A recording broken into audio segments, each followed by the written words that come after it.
Likutei Sichos, Chelik Tezvav, Volume 15, the fourth Sicha for Parshas Vayetze.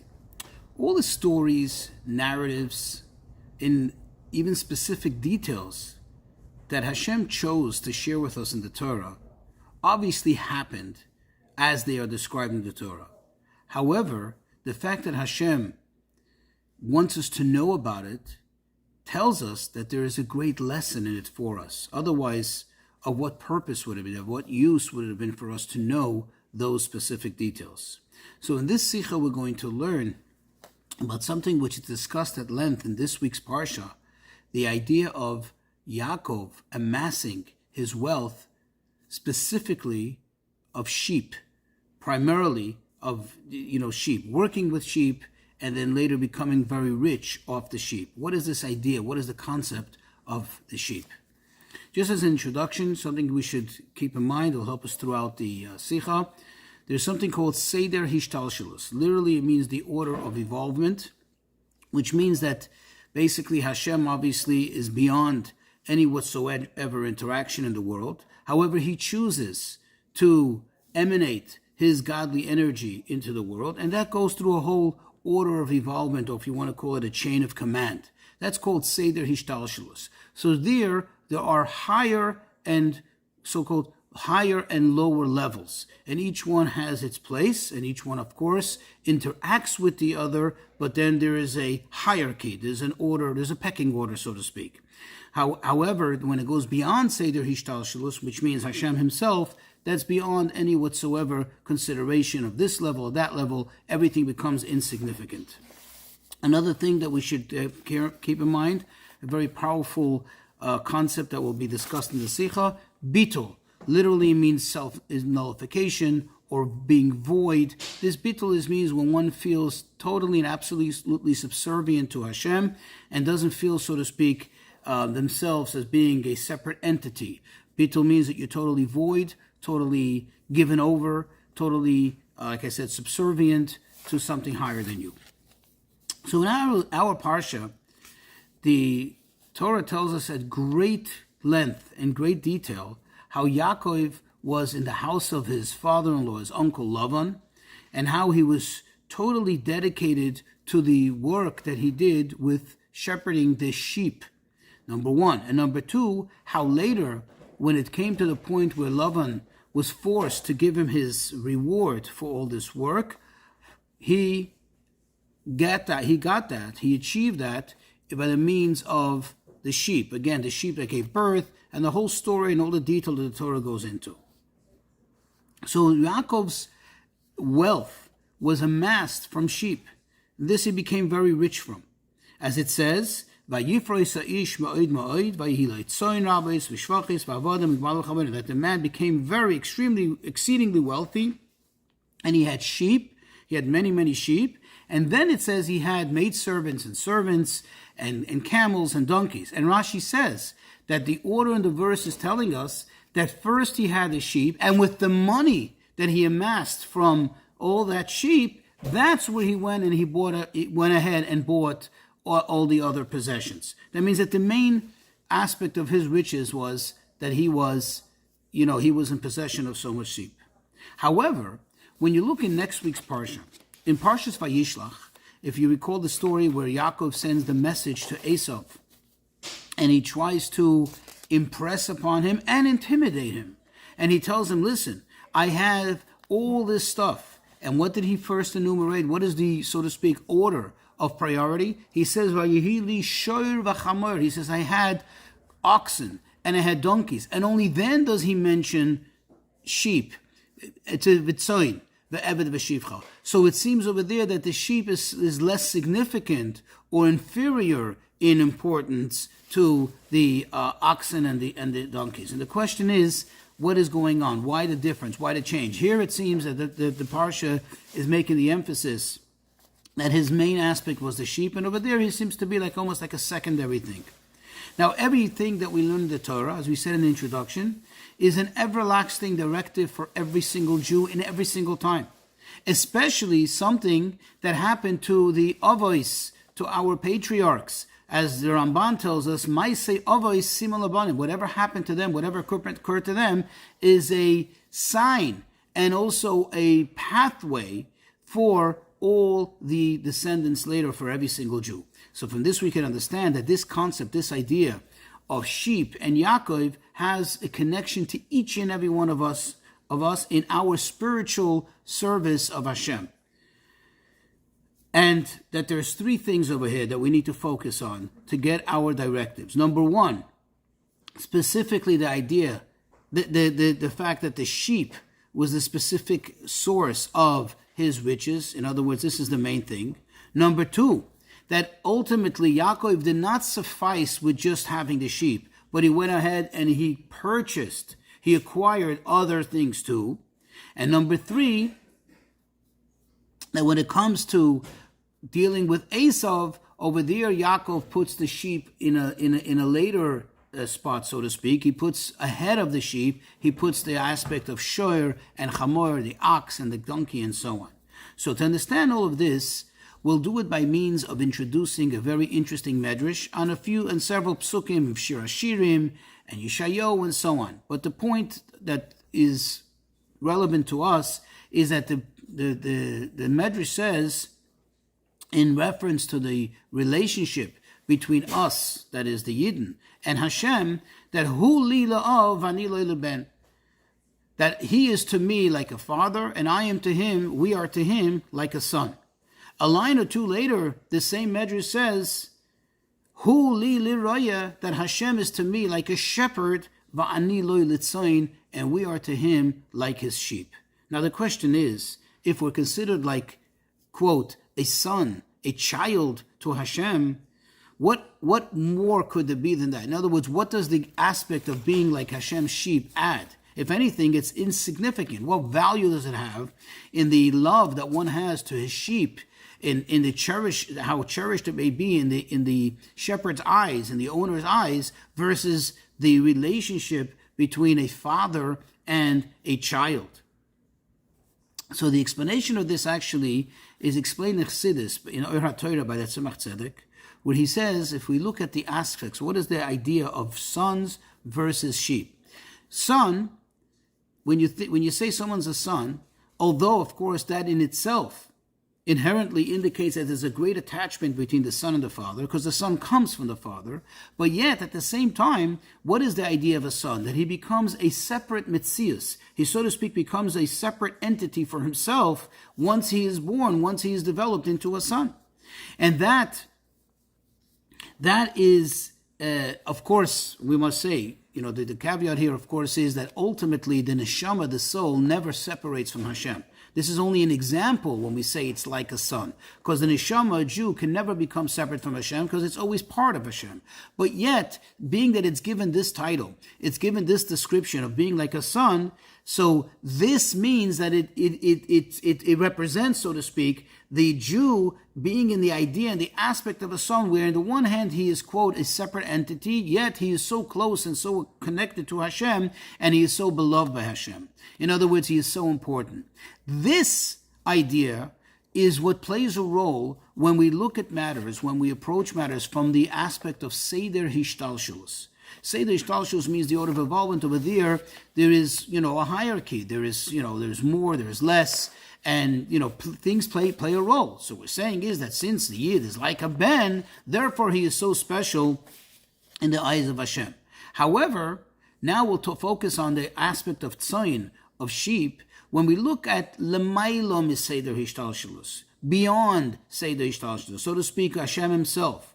And as it says in Koheles, Shlomo HaMelech says, he describes it as being Gam Bein V'och Ein Loi. It being as a state, that's where Hashem himself, so to speak, is in a state where, quote, he has no brother, he has no son, there's no real reference to anything other than Hashem himself. Over there's no, so to speak, any whatsoever mitzius, any whatsoever existence outside of Hashem. And that's where this concept of, quote, sheep, us being likened to sheep, comes to play a role. That just like sheep have absolutely no significance and value in estimation compared to the shepherd, compared to the owner of the sheep, yet He likes them. There's a certain value that the sheep bring, that he makes the shepherd like the sheep and enjoy the sheep. So too, in this level of godliness, which is beyond Seder Hishtalshelus, and there nothing seems to play a role, yet we're saying that we're like Hashem's sheep, where nothing has a significance, yet Hashem loves us, Hashem desires us, Hashem shows us this special favor. And this aspect of us, this aspect, meaning the idea of us being like sheep, actually indicates the greatness of the Jewish people more so than when we say we're like Hashem's children, the Bain, the aspect of son. Why?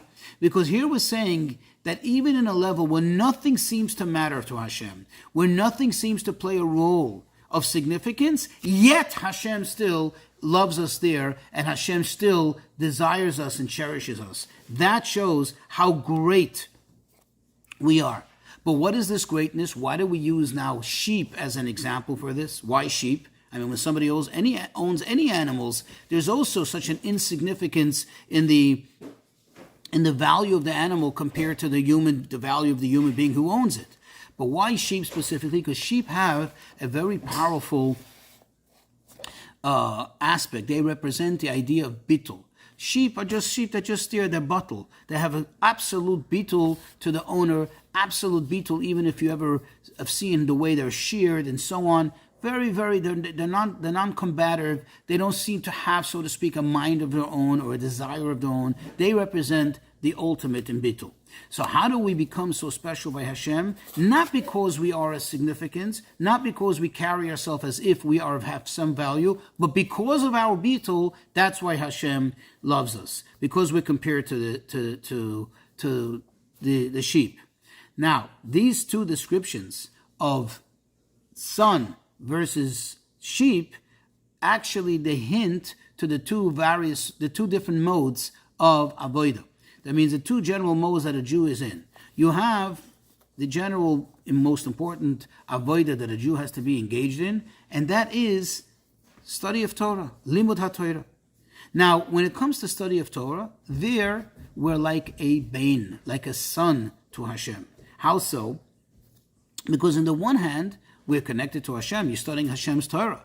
But how do you study Torah? How does Hashem want us to engage in the understanding and the comprehension of Torah? By using our brains. In other words, by being what appears to be a metzius b'fnei atzmai, almost being as if we are as if to say we're like a separate entity. We understand Torah, we apply it with our minds, try to understand and sometimes even manipulate the comprehension of the Torah, and that's where we come to the ultimate level of Torah. Of course, this desire is the prerequisite of bittul.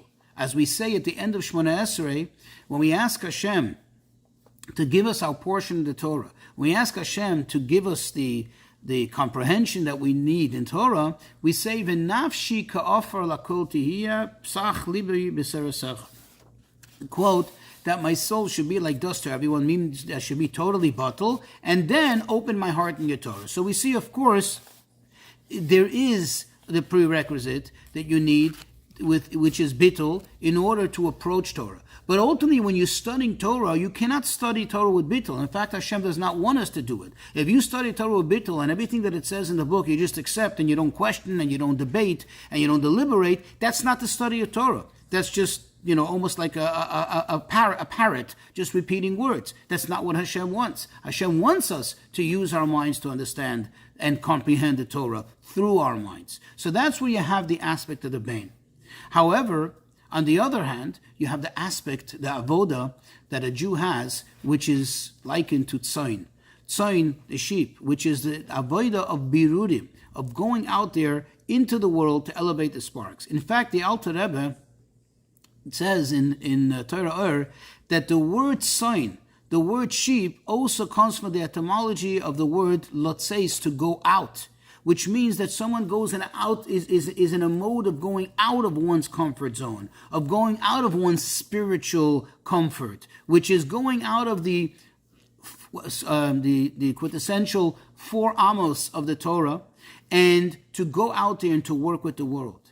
This a Jew does not do for himself. This inherently is not something that you're doing for your own purpose, for your own, so to speak, self-gratification. Because this is something which requires a lot of discomfort. And this is something which is not pleasurable. You have to go out of where you feel you really belong. And this is why it's inherently connected to the idea of tzayin, to go out, but tzayin also in the idea of sheep, because this is the ultimate idea of bittul.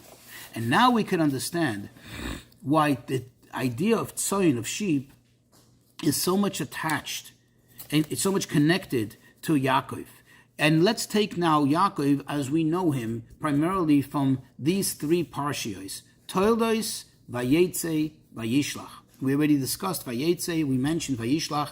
Let's go back to Toldos. What happened in Toldos? In the end of Parsha Toldos, it already tells us that Yaakov left his father's home. But it didn't really leave totally. In fact, he was the same person as mentioned in the beginning of Parshas Toldos, which is the Yaakov who is in, quote, in Ohala Shel Torah, in the tents of Torah. He is immersed in Torah. Yaakov Ishtam, Yoshev Ahalim. He is the man who's always engaged in studying Torah, sitting in the tents of Torah. Even when he left his father's home, for 14 years, he was there in the yeshiva of Shem and Aver, continuing to study Torah. Only in Parshas Vayetze does he, quote, go out. He leaves, and now his main avodah, his main focus, his main objective is to work with the world. He leaves the Dalet Amos of Torah. He's engaged day and night, as described in the Parsha, in working with the world, working with Lavan's sheep, with Lavan's property, and so on. And as he said, he worked with his entire strength. He gave himself totally over. This is the elevation of the sparks. And what do you see? That Dafke here is where he reached the highest levels. As he says later, Im Lavan Garti V'Tayag Mitzvah Shamarti, that although I live with Lavan, but I was able now to truly and absolutely keep all the 630 mitzvahs. And here is where he accomplished Mitase Shlema, that he had almost all of the 12 Shvatim of Am Yisrael. This is where he did it, here in this strange place, in the outside, so to speak, where he was doing the will of Hashem out of total bittul. And this is now we can understand why his main possessions, his main riches came from sheep, because the main achievement, in other words, his greatest acquisition was what? This idea of bittul, which came specifically by being outside of the tents of Torah, by being away from his comfort zone, by being out there in the world, no less a place like the house of Lavan, which is totally out there in the dark. And that's where he came to the ultimate bittul, doing something which maybe for him personally wasn't so pleasurable, but this is the will of Hashem. Now, just like we mentioned before, that in the avodah of ben, meaning when one studies Torah, and you have to be, so to speak, an entity for yourself, an autonomous entity, in order to have that true accomplishment in Torah, that you study Torah. But yet we said that there's a prerequisite. You also need to couple with it the idea of bittul, otherwise it's your Torah, it's not Hashem's Torah. Likewise, when we're focused on the avodah mode of tzayin, of being like sheep, of being bottled to Hashem, but it's not good, and it's certainly insufficient to just be pure bittul. Only have bittul, to have raw bittul, so to speak. Why? Because that can actually be counterproductive. Because if you're totally bittul, then you don't exist, and you can't accomplish anything. You become, so to speak, like a pushover. This is not good for what you need to accomplish. In other words, it has to be the foundation of everything. But on the other hand, in order to fully accomplish and carry out Hashem's kavanah, Hashem's intent and purpose, and while you're out there, you need to also have some strength, you need to have some character, you need to have some, so to speak, color of more than just bittul. You need to have that self-expression. What this will help us explain. That on the one hand, he had amassed his main, the main wealth that he amassed was bittul. That means that was the main thing. However, then he went ahead and he acquired all the various animals and servants and maidservants, which each one represents character traits, right? Each one represents certain strengths, certain qualities that one needs in order to get the job done. In other words, you think about it, let's say like a shliach. Okay, the reason why he goes out there, why the family goes out there, is because they're bottled to the Rebbe. But if they just go with bittul, they're not going to have, strength, self-character, and even somewhat of a slight ego to really impress the people around them, that they're not going to really accomplish anything. So you need to have all of that. That's why Yaakov Avinu acquired all of that. So now we took care of the second point. We said, what does this mean? Now the third point, why is it that when he sent the message to Esau, he emphasized first the aspect of the ox and the donkey, and only then did he mention the sheep, is because when he was dealing with Esau, he had to approach it from a totally different angle. When he was dealing with Esau, this was about showing Esau how strong he is, how firm he is. It was actually also a means of intimidating Esau, to get him to be afraid of him. Here, he couldn't just come and tell him, listen, I am totally bottle and, I'm a pushover. On the contrary, he told him, listen what I have. I have shur, I have oxen, I have chamor, I have all that strength. By the way, and then why did he mention also sheep? By the way, I also have the aspect of tzoyin. In other words, don't think that the shur and the chamor, this idea, these character traits, so to speak, this expression of my character trait, of being so firm, of being so strong, and being so decisive, is something that is exclusively my own. No, this comes because I am attached to Hashem, because I am tzoyin. I am totally bottled to Hashem, and therefore I have all of that. In other words, I have a healthy aspect of shor, chamor, all that stuff, all that strength, all that self-esteem and so on, is not, the negative type, but it's of the positive type that comes because I have tzoyin, I have the bittul to kedusha, to Hashem. Says the Rebbe, the lesson for all of us is that the first and foremost objective of our times, of our generations, is that a person has to know that the objective is to go out. Vayetze, you have to go out into the world. You have to bring light into the world. Now, of course, the prerequisite for it is, in the early years of a person, is to start off with like Toildos, which is the study of Torah, to be totally immersed in study of Torah. But when it comes to time, you have to go out of your comfort zone and, out of the comfort of your own community and your own surroundings, and go out there in the world and help, shine the world with the light of Torah, with the light of mitzvahs. And this is not just to make Jews to become elevated from where they are. In other words, to take Jews, let's say, who are mediocre in learning the Torah, and make them greater Talmidei Chachamim. Take people who are maybe a little observant and make them more observant. This is actually even to go out there and to do what maybe can look like menial work of literally saving lives, making sure that a Yid, even with one thing, with one mitzvah, remains connected to Judaism and doesn't chas v'sholom become detached from Judaism. Now, in order for this to be done with extreme success, one needs to have bittul. One needs to be bottled. When you do the shlichus because you bottle to Hashem, not because it makes sense to you, not because it is pleasurable to you, then even if you end up in a place or in a situation which is not desirable, which doesn't excite you, still then you do what Hashem wants you to do. You do the shlichus, you do what you're supposed to do, and you do it because this is what Hashem wants, and then you succeed very much.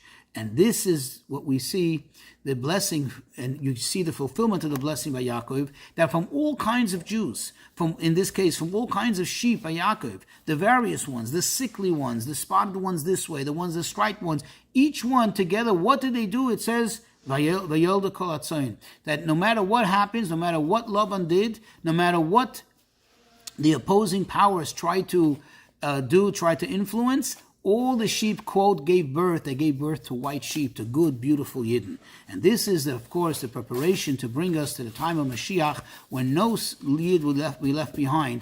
Every single Jew will be accounted for and be brought back home.